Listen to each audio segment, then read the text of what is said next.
राम राम दोस्तों, जय बाबा नीम करोली महाराज जी की। आशा है कि आपके ऊपर भी बाबा नीम करोली जी की बहुत ही कृपा होगी। दोस्तों आज मैं आपको गौ माता की जो कथा है उसे सुनाऊंगा। गौ माता ने भगवान शंकर से अपनी आप बीती बताई और नंदी ने महादेव जी के सामने गौ माता की जो व्यथा थी वो सुनने को कहा। तो इसे शुरू करते हैं दोस्तों। ये भगवान व्यास जी के द्वारा सुनाई गई कथा है, तो इसे शुरू यहाँ से करते हैं। देवी सोड गंगा के तट पर स्वामी कल्याणानंद जी के आश्रम में पवित्र भागवत कथा के अवसर पर व्यास गद्दी पर जाते समय अचानक ऐसा आभास हुआ कि गंगा जी का छलकारा आया और मुझे बहा कर ले गया। वह मेरी गंगा माँ का प्यार भरा आशीर्वाद मिला और स्वयं गंगा जी वाणी बनकर बोलने लगी एवं सब प्रकार से सहायक बनी। हे गंगा मैया, तेरी कृपा से सब कार्य हो रहे हैं। जो भी प्राप्त हुआ है वह आपने ही दिया है एवं मैं धन्य हो गया हूँ। मेरी कुलदेवी भुवनेश्वरी माता जगदम्बा सब पीड़ा दूर करने में विलंब नहीं करती है। शक्ति माता दुर्गा से जब शक्ति प्राप्त होती है तो दुर्गुण मिट जाते हैं। गो, गंगा और हिमालय यही तीन धरती के आधार हैं। एक समय भगवान शंकर भवानी के साथ हिमालय के शिखर पर विराजमान है। मुख प्रसन्न है, सारे शरीर पर भस्म लगी हुई। बाईं ओर शिवजी ने पार्वती को आराम से बिठाया है। काल रूपी सर्प को गले में डाले हुए, शरीर पर मृग चर्म पहने, सामने हलाहल विष का प्याला रखे हुए ऐसे भगवान शिव की नंदी ने प्रदक्षिणा की एवं शिव ने उनको अभय वरदान दिया। शिव ने नंदी को कहा, हे तात, तुम चिंतित क्यों हो? सारी बातें हमें बताओ। नंदी बोले, हे सोच मिटाने वाले त्रिपुरारी, सुंदर नेत्र वाले, सुनो। गौ माता करोड़ों अपार दुख सहन कर रही है। इस कली काल में उसे देखने वाला कोई नहीं। जहाँ गौ दुखी है वहीं कलयुग है। इस संसार की माता दुख से बेहाल है। इस कठिन कलिकाल को देखो। गायत्री सबसे पहला छंद है एवं गायत्री आदि मंत्र है। गाय अमूल्य संपदा है, यह समझकर इस गो कथा को, जो कि सबसे पुरानी कथा है, ऋषियों ने गुप्त रखा था, जिससे कथा के अभाव में गो महिमा को न जानने के कारण गो का तिरस्कार होने लगा, बल्कि गो हत्याएं भी होने लगी, क्योंकि जिसका प्रचार उसकी कीमत।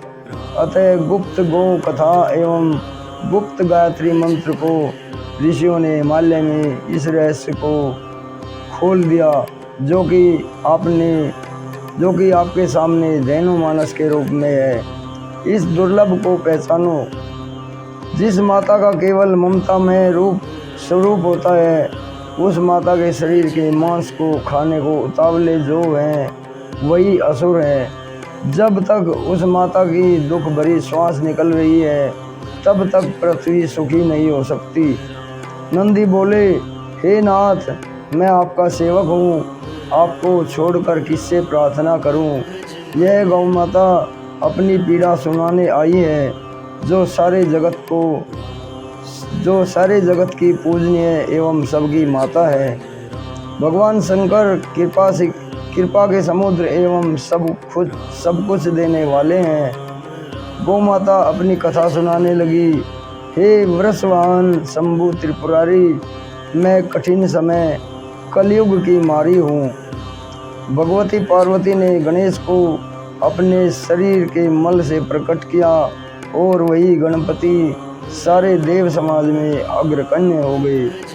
तीनों भुवनों में ऐसा कौन प्राणी है जिसके मल की भी पूजा वेदों में कही हो। जब कभी भगवान नारायण एवं शिव जी का अवतार भी होता है, उनके मल की भी पूजा नहीं होती है। हे नीलकंठ प्रभु, आप ही विचार कीजिए, इतनी महत्वपूर्ण होते हुए भी गौ माता अपार दुख पा रही है।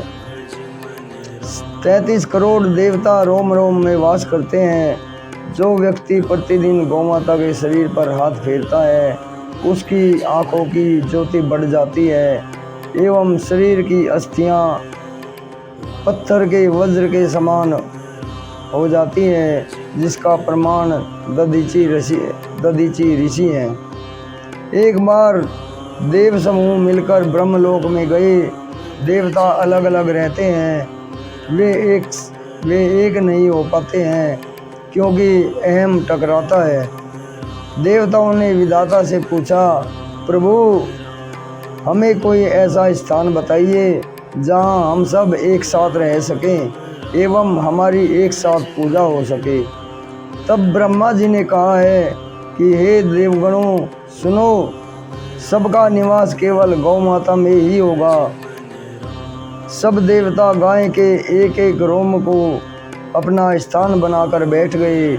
सब ने ही गौ माता को धन्य कहा। लक्ष्मी और गंगा को आने में विलंब हो गया, उनके लिए कोई स्थान बचा ही नहीं था। वे सोचने लगी, अब हमें कहाँ सहारा मिलेगा। ब्रह्मा जी ने कहा, आप दोनों अपने लोक को चले जाओ। यह सुनकर गंगा और लक्ष्मी को अति शोक हुआ। कहने लगी कि हम पर कृपा करके निवास दीजिए। तब गौ माता ने गंगा को गौमूत्र में और लक्ष्मी को गोबर में निवास दिया। तो दोस्तों, गौ माता के गौमूत्र में गंगा को निवास है और लक्ष्मी जी को गोबर में निवास है। तभी हम गाय के गोबर से अपने घर में लीपते थे। अब तो कोई लीपता नहीं है। लीपने का जब से पक्के फर्श हुए हैं कोई नहीं जानता।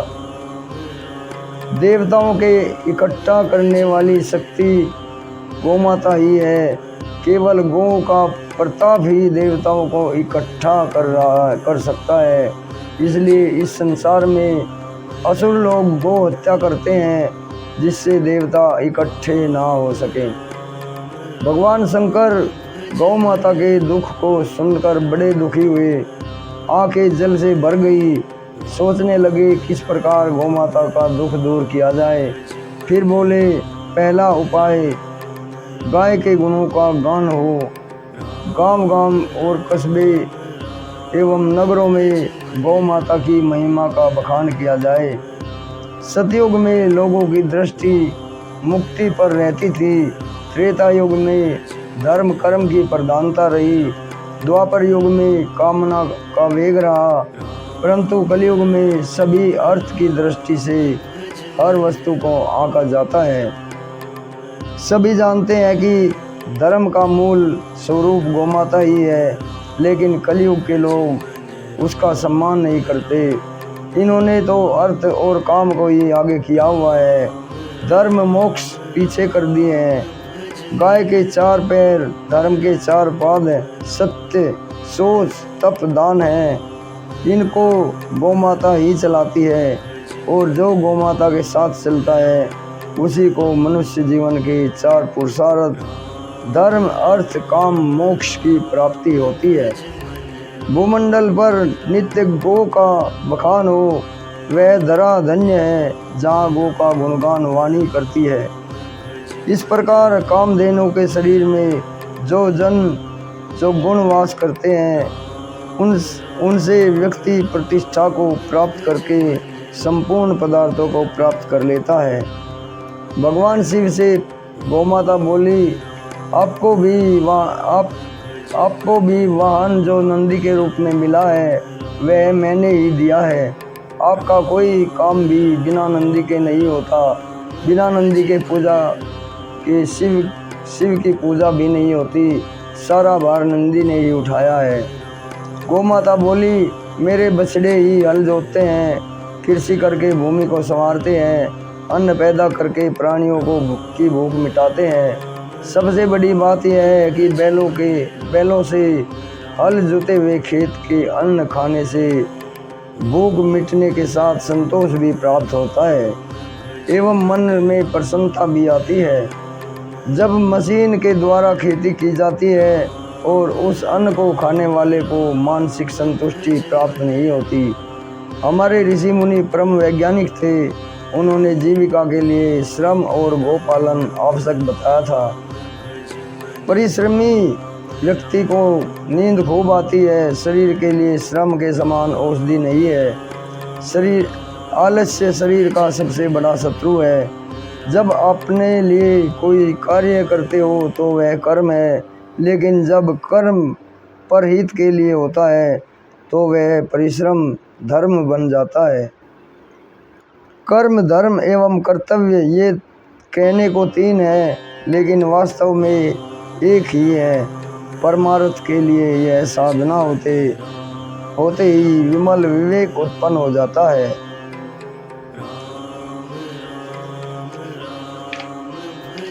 गोमाता भगवान शंकर से अपनी कथा बताते हुए बोली, मेरा मल नहीं अपितु मल शोधक है। इसे मल नहीं बोला जाता, अपितु गोबर गाय का वरदान कहा जाता है। आप मेरी कथा सुनो, अपनी बुद्धि अनुसार कह रही हूँ। जिस घर को गाय के गोबर से लेपन किया जाता है वहाँ अन्न धन कभी घटता नहीं एवं तृप्ति बनी रहती है। स्वच्छता पवित्रता वही होती है और देवता लोग उस घर में बिना बुलाए दौड़े आते हैं। गोबर से आणविक विकिरण का प्रभाव नष्ट होता है एवं मच्छर दंश आदि सब समाप्त हो जाते हैं। जिस घर में गोबर के उपले जलाए जाते हों वहाँ हर क्षण दिव्य भाव बना रहता है। जो लोग गोबर से जैविक खाद बनाते हैं उनके खेतों में उर्वरा शक्ति आती है। धरा का श्रृंगार गोबर से होता है। जो खेत में फसल होती है उससे मन का फासला मिट जाता है। गोमाता के वरदान से सारी संपदा प्राप्त हो जाती है। जहाँ गोबर का लेपन होता है वहाँ शरीर की पीड़ा खत्म हो जाती है एवं शरीर का दाद, चर्म रोग आदि व्याधियाँ भी मिट जाती हैं। शरीर निरोग हो जाता है। जो गोमय हो जाता है उसका स्वभाव सरल हो जाता है। दुख दरिद्रता को गोबर दूर भगाता है। जिस गाय के मल की इतनी महिमा गाई गई है और वेद पुराण उस महिमा को गाकर अपने को धन्य मानते हैं। गायत्री वेद माता कही जाती है। सभी धर्म शास्त्र इस बात को मानते हैं। यहाँ यह विचारणीय है कि गायत्री किसे कहा जाता है। सत्य की बात यह है कि गौ माता को ही गायत्री कहा जाता है। गायत्री का विशेष ज्ञान गो रूप ही है। गायत्री शब्द में जो त्रिशब्द है वह 3 युगों का प्रतिनिधित्व करता है। सतयुग, त्रेता युग और द्वापर युग। कलयुग में गायत्री को गाय नहीं माना जाता है, उसे अलग कर दिया है। वेद माता के रूप को पहचाना नहीं गया। जगत में वेद को 3 खंड बताए गए हैं। कर्म कांड, ज्ञान कांड और भक्ति कांड के रूप में गान किया है। बिना गाय के कोई भी पूजा पाठ कर्म कांड ऐसे ही है जैसे बिना बांस की बांसुरी नहीं बज सकती। ज्ञान के लिए योग, साधना के लिए तपस्या, नियम आचार विचार की शुद्धि बिना गाय के दूध के नहीं हो सकती। जहाँ भक्ति रूप नंदिनी है वहीं अथाह प्रेम प्रकट होता है। बिना गौमाता के कभी जीवन में रस नहीं मिलता। किस प्रकार वह व्यक्ति प्रेम नदी में अवगाहन कर सकता है जिस व्यक्ति को गौ का संग नहीं मिला हो। गायत्री गुरु मंत्र को देखिए, उसमें जो तत्सवितु शब्द है उस पद को हृदय में धारण कर लीजिए, जिसका अर्थ है उसमें सूर्य है। और वह सूर्य गौ में है, क्योंकि सूर्य केतु नाम की नाड़ी गाय की पीठ में है।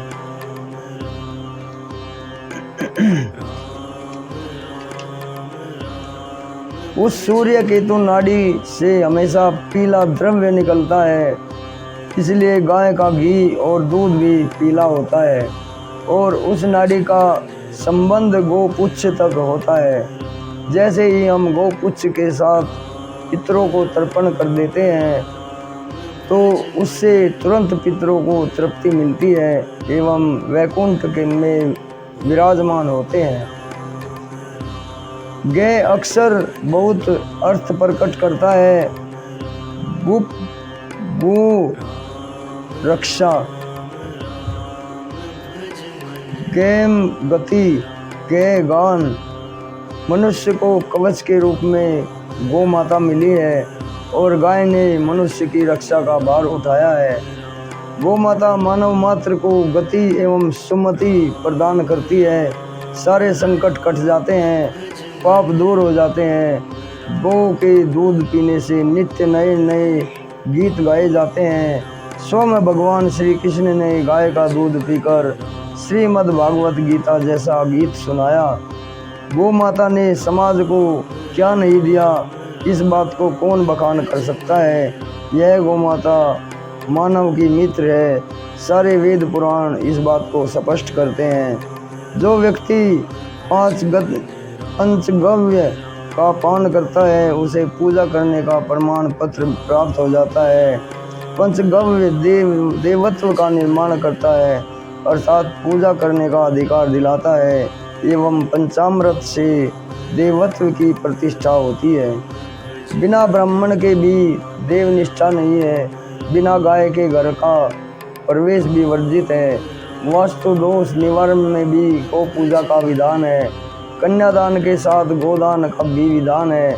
घर बसाना तभी माना जाता है जब गौ सेवा शुरू हो जाती है। विवाह के समय गोत्र पूछने का अर्थ भी यही है कि तुमने अभी तक कितनी गौ रक्षा का व्रत लिया है, कितने श्रेष्ठ कार्य किए हैं। विवाह कार्य की विधि के लिए गौ माता वैसी ही है जैसे गंगा के लिए गौमुख है। जब विवाह कार्यक्रम आरंभ होता है तो सबसे पहले ब्राह्मण के द्वारा गोत्र ही पूछा जाता है। संपूर्ण औषधियाँ गौमूत्र से ही बनाई जाती है। ऐसी कौन सी व्याधि है जो गौमूत्र से समाप्त न हो। जो लोग नित्य गौमूत्र से स्नान करते हैं वे व्यक्ति स्फूर्ति युक्त होते हैं एवं उनके शरीर स्नायु जाल जागृत हो जाता है। भगवान श्री कृष्ण जब 5 दिन के थे तब से उन्हें गौमूत्र से स्नान कराया जाता था। भारतवर्ष धन्य धन्य है जहाँ गोपाल प्रकट हुए। भगवान श्री कृष्ण ने तपस्विनी देव की माता को कंस की जेल में छोड़ दिया एवं गोकुल में जाकर यशोदा के लाल बन गए। एक बार द्वापर युग में जब सब धर्म और सत्कर्म नष्ट हो रहे थे, क्योंकि उस समय निष्ठुर एवं अभिमानी राजा कंस का शासन था जिसने अपने माता पिता को बंदी बना दिया था। उस समय धरती दुखी थी, कांप रही थी। वो शरीर धारण करके मारी मारी फिर रही थी। जैसे तैसे धैर्य रखकर अपने स्वामी भगवान नारायण को पुकारने लगी। उनके साथ सारा देव समाज मिल गया एवं भगवान शंकर भी साथ में गए। आंखों में आंसू लेकर हरि के सम्मुख हुए देवता लोग समय के वश में एक हो जाते हैं। आकाशवाणी देवताओं ने सुनी और सब हर्षित हुए। चारों ओर उत्साह हुआ, फूलों की बारिश हुई। सभी नर नारियों का रूप स्वयं देवताओं ने चोरी से रख लिया। वहाँ भगवान नारायण एवं शेषनाग की जोड़ी अवतरित हुई। सारी धरती हर्षित हो गई। सब भगवान की प्रतीक्षा कर रहे थे, सोच रहे थे कि हमारे भगवान कब आएंगे एवं दसों दिशाएं कब सुशोभित होंगी। यहाँ वासुदेव और देवकी का मंगल विवाह हुआ। बारात की विदाई हो रही थी कि आकाशवाणी कंस को भय देने वाली सुनाई दी। कंस का सारा उत्साह समाप्त हो गया। आकाशवाणी सुनाई दी, एक कंस, जिस बहन को तो बहुत प्यार से विदा कर रहे हो, उसका 8वां पुत्र असुरों का शत्रु होगा, उससे तेरा नाश होगा। कंस ने जब यह सुना तो उसे बहुत क्रोध आया और वो मति में क्षोभ हुआ। कंस ने हाथ पर खड्ग लिया और कहा, मैं अभी तुझे मार देता हूँ। और उसने अपने अनिष्ट का संहार कर दूंगा। ठीक उसी समय वासुदेव जी ने नीति के शुभ वचन कहे कि बहन का वध बहुत ही अनुचित पाप है। वासुदेव जी बोले, पुत्र जन्म होते ही हम तुम्हें दे देंगे, हमारा वचन कभी झूठा नहीं हो सकता।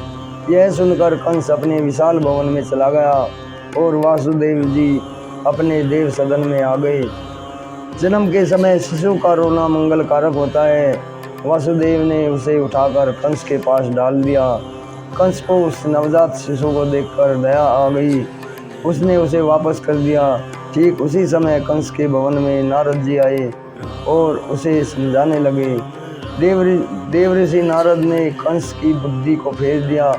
तुरंत कंस ने वासुदेव को बुलाया और नवजात शिशु को पटक दिया और उस शठ ने बाल हत्या का महापाप ले लिया। सातवें गर्भ में अब शेष नाग आए हैं।